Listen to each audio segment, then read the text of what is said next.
l'affaire pourrait bien marquer un tournant dans le débat sur les droits d'auteur à l'ère de l'IA. À l'origine de la plainte, plusieurs écrivains de renom, dont Paul Tremblay, Sarah Silverman et Michael Chabon, qui accusent OpenAI d'avoir exploité leurs œuvres sans autorisation pour perfectionner ses modèles, notamment ChatGPT.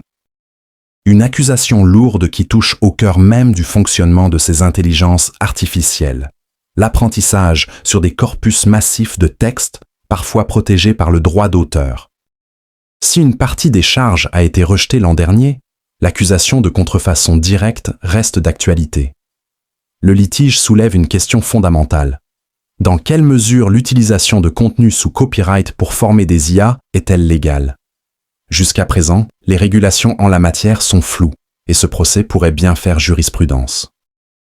Alec Radford, dans La Tourmente.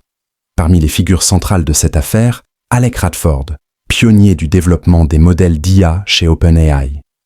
Bien qu'il ait quitté l'entreprise pour se consacrer à des recherches indépendantes, il est aujourd'hui rattrapé par son propre travail. Il a été assigné à comparaître en raison de son rôle clé dans l'élaboration des modèles d'OpenAI.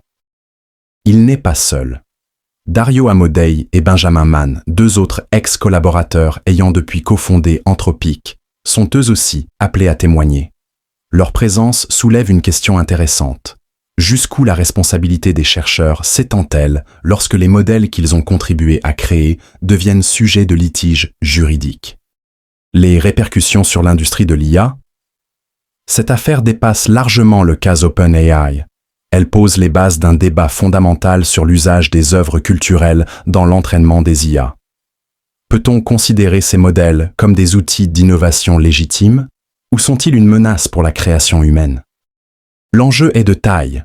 Si la justice tranche en faveur des plaignants, l'industrie de l'IA pourrait être contrainte à des réformes majeures, voire à rémunérer les auteurs dont les œuvres ont été utilisées. À l'inverse, si OpenAI l'emporte, le modèle actuel d'apprentissage des IA pourrait se voir conforté, accentuant la nécessité d'une régulation claire. Donnez-nous votre avis dans le commentaire.